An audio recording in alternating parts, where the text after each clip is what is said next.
Selamat datang di Novel Bersuara. Sebuah cerita yang berjudul Mencari Gadis Penyelamatku. Episode 7. Oleh autor Siti Jariah. Dengan Adek Siska sebagai pengisi suara. Selamat mendengarkan. Raihan mengambil kalung itu. Maaf suster, kalung ini bukan milik saya. Raihan masih mencoba mengingat. Dokter Danu yang mendengar ucapan Raihan pun teringat dengan Eliza yang saat itu sedang mencari sebuah kalung. Tapi kalung itu ada di genggaman Anda saat Anda tidak sadarkan diri, Tuan, ucap perawat itu.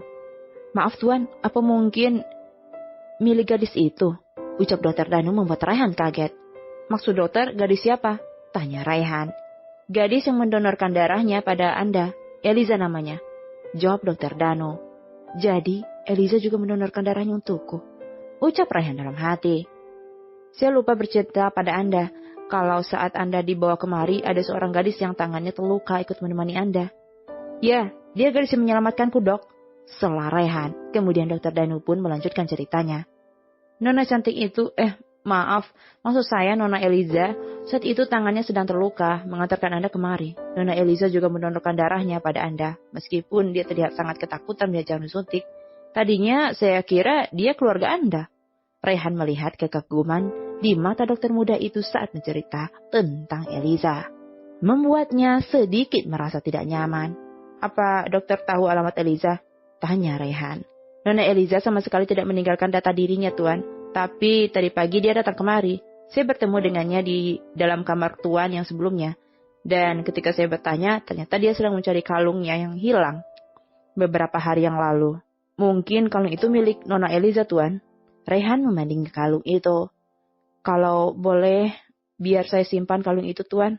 Siapa tahu Nona cantik itu datang kembali ke sini. Tawar Dokter Danu membuat Raihan mengerutkan kedua alisnya mendengar dokter muda itu tanpa sadar menyebut Eliza Nona cantik. Tidak usah, Dok. Biar saya yang memberikannya sendiri, ucap Raihan. Hari ini Eliza memulai aktivitasnya kembali. Setelah sholat subuh, Eliza dan Laila membagi tugas memasak dan membersihkan rumah sebelum mereka berangkat bekerja.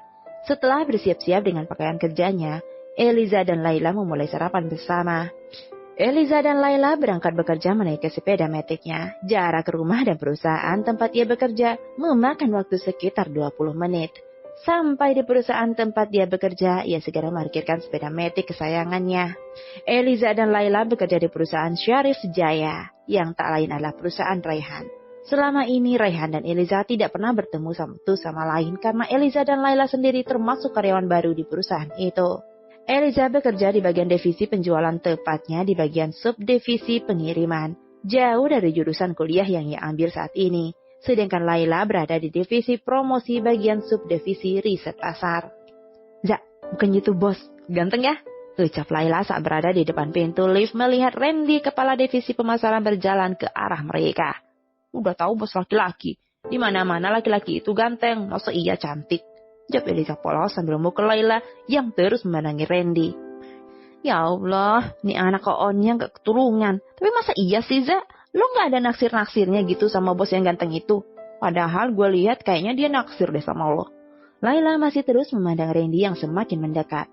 Suuzon Lola, ucap Eliza sambil menyeret temannya masuk ke lift yang pintunya terbuka.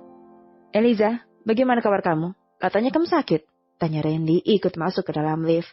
Alhamdulillah baik pak, ucap Eliza sambil menekan tombol lift. Sedangkan Laila cengar-cengir menatap kagum pada Randy. Tangan kamu kenapa? Tanya Randy lagi ketika melihat tangan Eliza masih diperban. Nggak apa-apa pak, cuman kena pecahan kaca, ujar Eliza sambil tersenyum. Kok bisa Za, kena pecahan kaca? Tanya Randy heran. Bisa pak, ini buktinya, ucap Eliza enteng sambil menunjuk tangannya. Randy tertawa mendengar jawaban Eliza, sedangkan Laila tepuk jidat mendengar jawaban temannya itu yang benar-benar polos. Tak lama pintu lift pun terbuka, mereka pun masuk ke ruangan masing-masing.